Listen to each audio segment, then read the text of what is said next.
Hello, good morning everyone. Education by Ashima. Education by Ashima channel पे आपका स्वागत है। और जैसा कि आप बोर्ड पे देख पा रहे हैं, कुछ इम्पोर्टेंट फैक्ट्स मैं आज आपको कराऊंगी, महत्वपूर्ण तथ्य कराने जा रही हूँ। ये वो कुछ पॉइंट्स मैंने लिए हैं जो आपको एग्जाम में आपकी हेल्प करने वाले हैं। ठीक है, जैसा कि मैंने आपको पहले ही बताया था, हम थोड़ा सा यूपी टेट को लेके और सुपर टेट को लेके जो भी आप तैयारी कर रहे हैं उसको ध्यान में रखकर ही मैं जो भी अपनी वीडियो आपको प्रोवाइड कराऊंगी उन्हें ध्यान में रखकर ही मैं सारी वीडियो करने वाली हूँ अपनी आगे वाली। तो मैंने ये जो तैयार किया है, ये मैंने कुछ इम्पोर्टेंट्स आप बोल सकते हैं पॉइंट्स कुछ निकाले थे जो आपके एग्जाम में हेल्प करने वाले हैं। जैसा कि फर्स्ट पॉइंट आप देख रहे हैं, छात्रों को अधिगम के लिए रटने पर बल न दे। जो हमारा बच्चा है उसको कभी भी हमें रटने पर बल नहीं देना है। जो भी वो लर्निंग करेगा उसको क्या है, समझकर अपनी समझ से उसको लर्निंग करने देनी है, हमें उसे रटने पर बल नहीं देना है। छात्रों को यांत्रिक समझ न करवाएं। रटने पर आधारित अधिगम, क्रैमिंग, रोट लर्निंग या मेमोराइजेशन, ये सब भी हमें नहीं करवाना है। छात्रों में संबंध की समझ विकसित करें। और हाँ, जब भी हम कुछ छात्रों को करवा रहे हैं तो हमें ध्यान रखना है कि हमें जो है छात्रों में क्या करने हैं, समझ के जो वो करेंगे उसमें एक संबंध विकसित करना है। ठीक है, प्रत्येक ज्ञान पूर्व ज्ञान से संबंधित हो। जो भी हम बच्चे को सिखा रहे हैं या बच्चा जो भी कुछ सीखना चाह रहा है उसको थोड़ी बहुत उसके प्रीवियस नॉलेज होनी बहुत जरूरी है। ठीक है, कुछ भी हम करवा रहे हैं उसे उसका पूर्व ज्ञान, प्रीवियस नॉलेज होना बहुत जरूरी है, ताकि वो आगे जो ज्ञान सीख रहा है वो उसमें उसकी क्या करेगा, हेल्प करेगा। ठीक है, ज्ञान दैनिक जीवन पर आधारित होना चाहिए। हाँ, जो भी हम करवा रहे हैं उस पे क्या है, वो हमारा जो दैनिक जीवन है, जो हमारी डेली लाइफ है, उससे क्या होना चाहिए, उससे रिलेट करना चाहिए। प्रत्येक नया अधिगम पूर्व ज्ञान से संबंध जोड़कर सिखाएं। जो भी हम अधिगम करवा रहे हैं, बच्चे को जो भी लर्निंग करवा रहे हैं, वो क्या होनी चाहिए, पूर्व ज्ञान से संबंध करके हमें जोड़कर उसको सिखाना है बच्चे को। ये ना हो हम कुछ भी करवा रहे हैं, बच्चे को लगे कि यार ये तो बिल्कुल नया है, मुझे तो इसका कुछ पता ही नहीं है, तो बच्चा कहाँ से सीख पाएगा।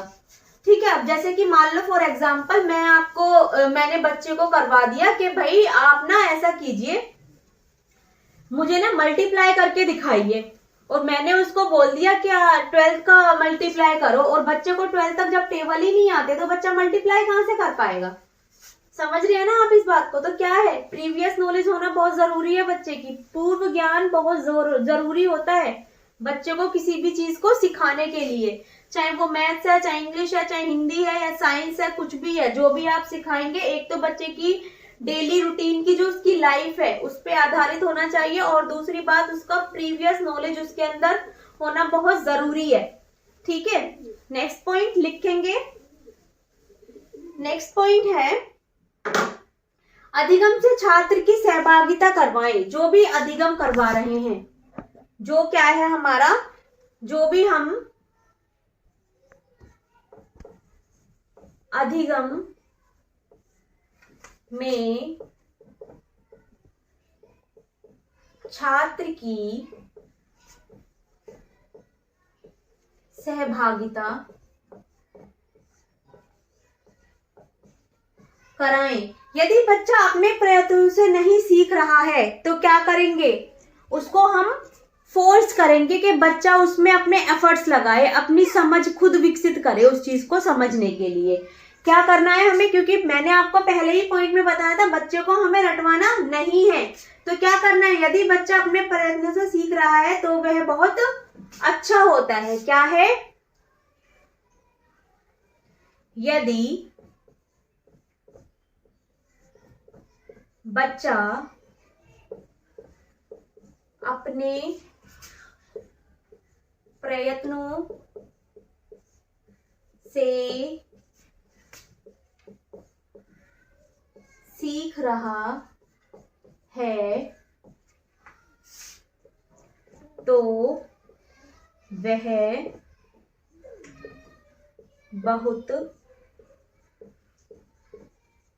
अच्छा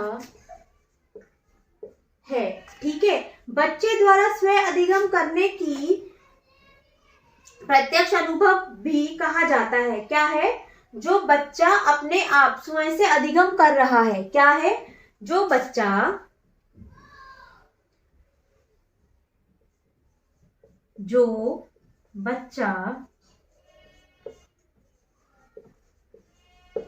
स्वयं से अधिगम कर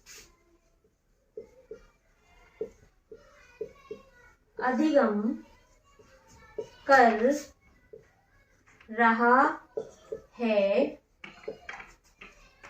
उसको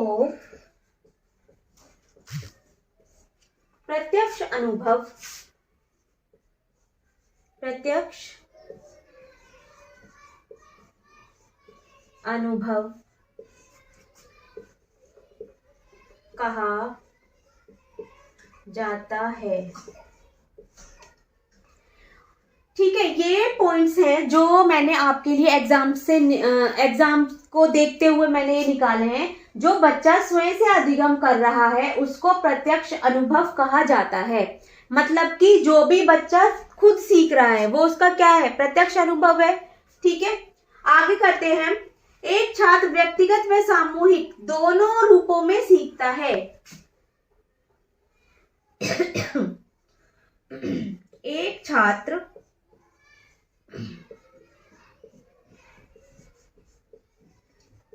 व्यक्तिगत व सामूहिक दोनों रूपों में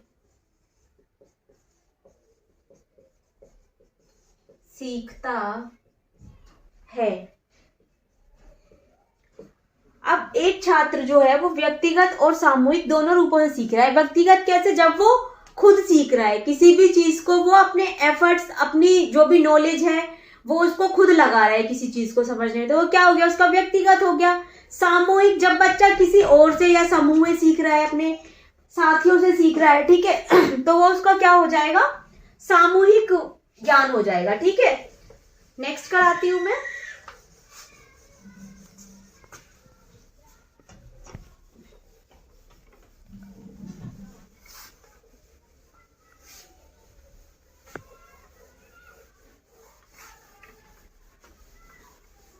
अच्छा, ये रचनात्मक निर्माणकारी उपागम है क्या? पता है आपको क्या होता है?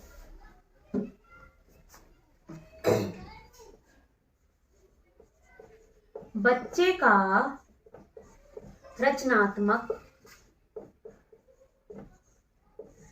निर्माणकारी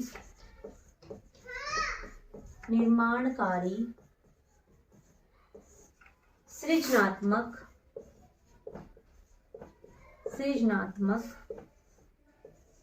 उपागम।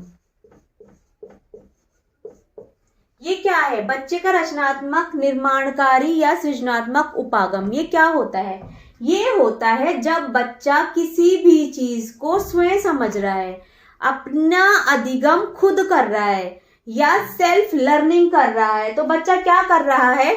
रचनात्मक निर्माणकारी सृजनात्मक उपागम वह कर रहा है। ठीक है, और हाँ, यदि हम मान लो अब अपनी क्लास के अंदर अगर मैं बोलूं कि अपनी क्लास में जैसे हम मॉनिटर को लेते हैं कि भाई हमें मॉनिटर कैसे चुनना है, तो क्या होगा? या तो वो क्लास का सबसे होशियार इंटेलिजेंट बच्चा होना चाहिए, या फिर क्या हो, हम क्या कर सकते हैं कि हम पर्ची डलवा सकते हैं और जितने भी हमारी क्लास में स्टूडेंट हैं वो किसी भी बच्चे को जिसके ज्यादा मतलब वोट होंगे उसके हिसाब से हम अपना कक्षा में मॉनिटर को चुन सकते हैं। ठीक है, मॉनिटर को ले सकते हैं।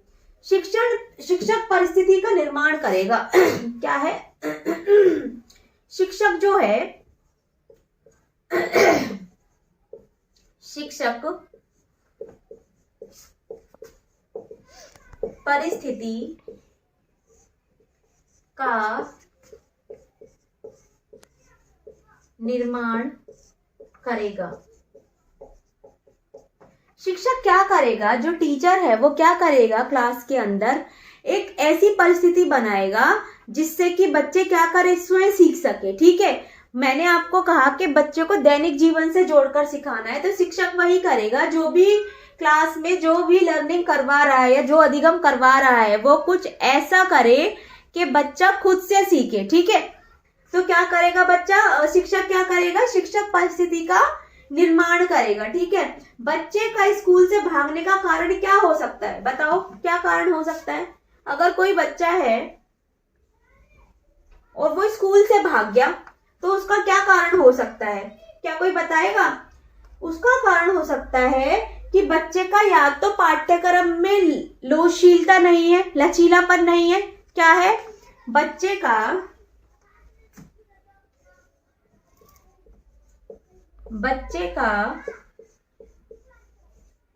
विद्यालय से भाग जाना। कारण क्या है इसका, या तो क्या है, या तो पाठ्यक्रम में लोचशीलता नहीं है, पाठ्यक्रम में लचीलापन नहीं है, और या फिर शिक्षक का जो व्यवहार है, क्या, शिक्षक का व्यवहार कठोर होना, ठीक है, क्या, कठोर होना। ये कुछ ऐसे हैं कि देखा होगा जो हमारे गवर्नमेंट स्कूल है मोस्टली, जो मतलब गांव से मतलब कह सकते हैं जो गांव से अटैच हैं, उन स्कूलों में आज भी देखा जाता है कि बच्चे क्या करते हैं, स्कूल तो आते हैं वो, लेकिन क्या होता है बीच में ही वो लोग गायब हो जाते हैं। तो इसका क्या अर्थ हो सकता है, या तो जो शिक्षक है उसका व्यवहार कठोर है, ठीक है, और या फिर जो उसका पाठ्यक्रम है उसमें लोचशीलता नहीं है। बच्चों को हम सिर्फ किताबी ज्ञान पढ़ा नहीं सकते, बच्चों के लिए को करिकुलम एक्टिविटीज का होना भी बहुत जरूरी है, ठीक है। तो ये सारी चीजें ना बच्चों की शिक्षा के लिए बहुत महत्वपूर्ण है। ओके,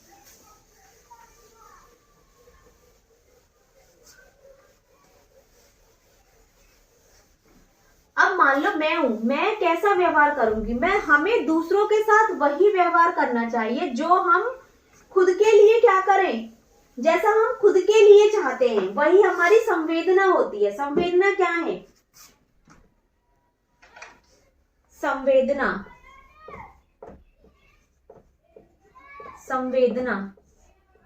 क्या है, संवेदना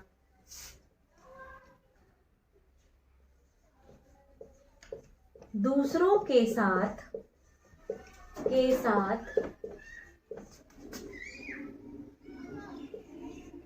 वैसा व्यवहार करें जैसा हम अपने लिए चाहते हैं। यही हमारी क्या है, संवेदना है, क्या है ये हमारी संवेदना, ठीक है। कई बार क्वेश्चन आ जाता है कि संवेदना बताइए, संवेदना होती क्या है। तो संवेदना क्या है, कुछ भी चीज है, हम जब अपने लिए, अगर मान लो मैं हूं, मैं क्या चाहूंगी कि भाई मैं किसी भी बच्चे को पढ़ा रही हूँ मेरे साथ, मैं ये चाहूंगी कि मैं अपने बच्चे को जो पढ़ा रही हूँ वो क्या है, बहुत अच्छे से उस चीज को सीखे, जो भी मैंने नॉलेज दी उसको वो उसे गेन करे, ठीक है। लेकिन मैं ही अगर उसे बदतमीजी से बोलूंगी या उल्टा सीधा उसे बोलूंगी या गलत सलत नामों से उसे बुलाऊंगी, तो क्या वो बच्चा सीख पाएगा, नहीं सीख पाएगा, क्योंकि वो भी तो चाहता है ना कि मतलब जो टीचर है वो मेरे से अच्छे से बात करे, तो वैसे ही तो बच्चे व्यवहार करेंगे ना शिक्षक के साथ, ठीक है। हमारी जो अडल्ट एजुकेशन होती है, हमारी अडल्ट एजुकेशन जो है उसके बारे में कुछ पता है आपको।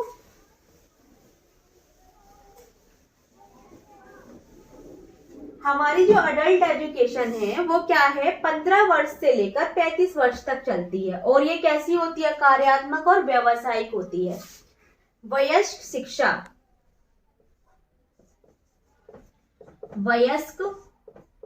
शिक्षा या अडल्ट एजुकेशन 15 वर्ष से 35 वर्ष और कैसी होती है? कार्यात्मक और कैसी? व्यावसायिक।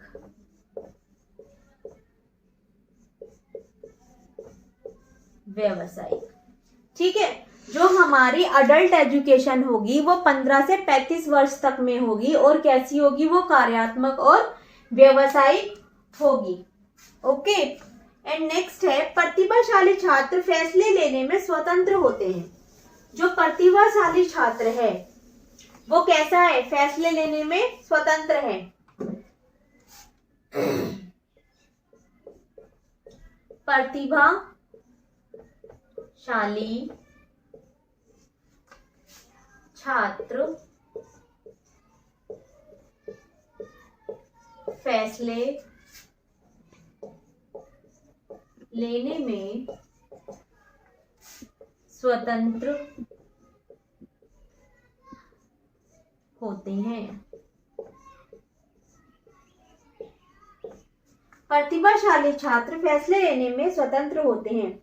आचरण में परिवर्तन का सबसे प्रभावशाली तरीका बढ़िया परामर्श है। अगर हमें किसी के आचरण देखना है, आचरण का सबसे प्रभावशाली तरीका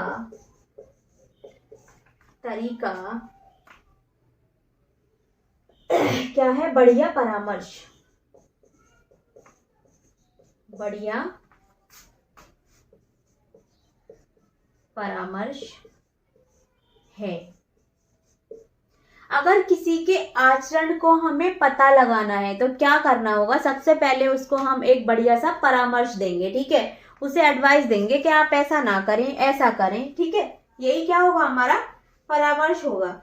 गृह कार्य द्वारा बालक अपना अधिगम स्वयं करके अधिगम का विस्तार कर लेते हैं। क्या करते हैं? गृह कार्य द्वारा बच्चों को जो होमवर्क दिया जाता है वो होता किस लिए है? वो होता ही इसलिए है ताकि बच्चे जो हैं अपने अधिगम का निर्माण स्वयं कर सके।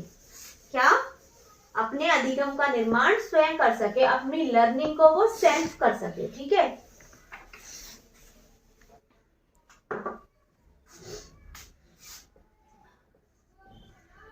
गृह कार्य द्वारा बच्चे अपने अधिगम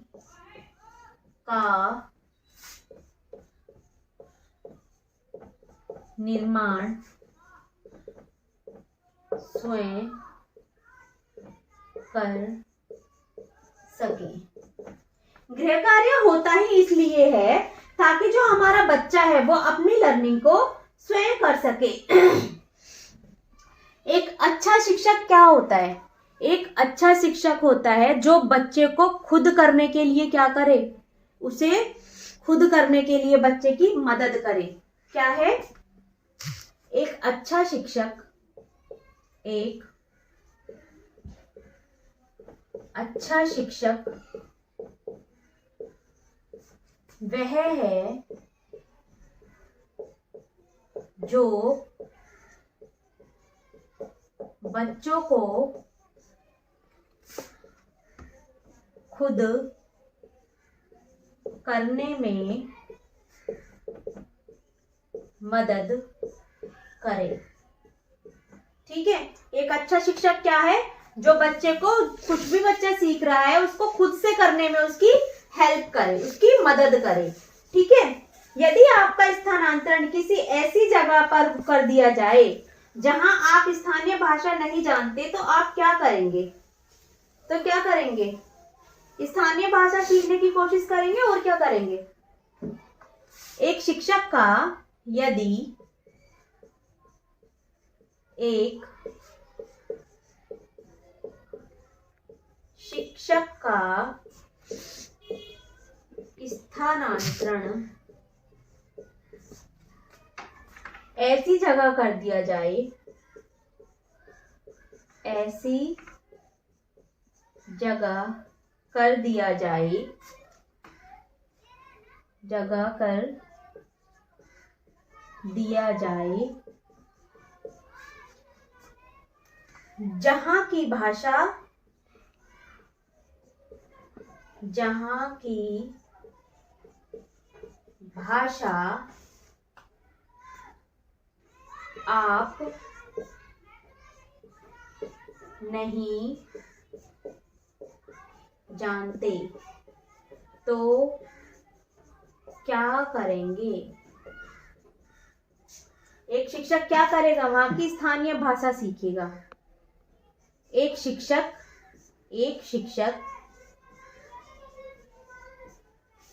वहां की स्थानीय भाषा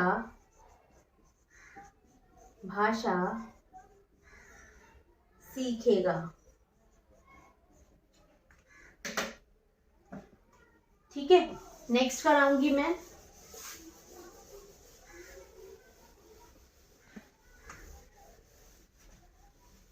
नेक्स्ट है, हमेशा अधिगम को लेकर चलना है आंसर के लिए, न कि शिक्षण की प्रक्रिया को। क्या? हमेशा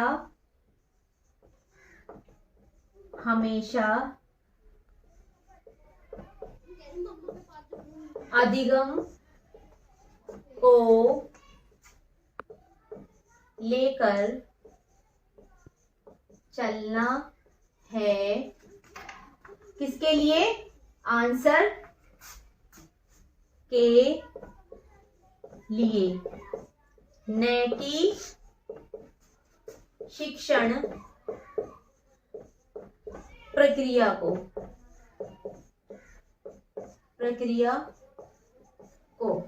ठीक है, मातृभाषा सीखना आसान बना देती है। क्या? यदि शिक्षण हमें हमारी मातृभाषा में दिया जाए, यदि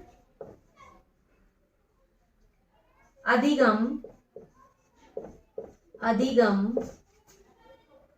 हमें हमारी मातृभाषा में कराया जाए तो वह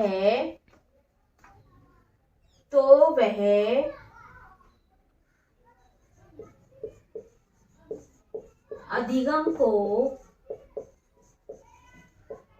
आसान बना देता है।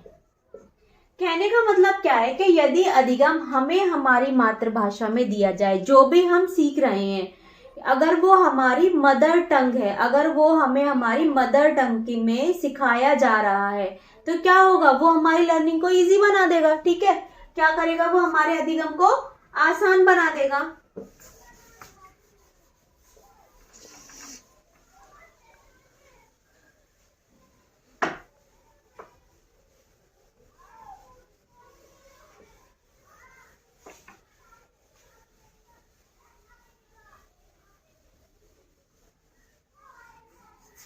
कौशल क्या है?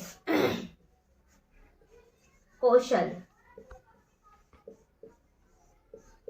क्या है? कौशल किसी कार्य के अभ्यास करने से हम उसमें कुशल हो जाते हैं, वही क्या है? हमारा कौशल है। किसी कार्य के अभ्यास को करने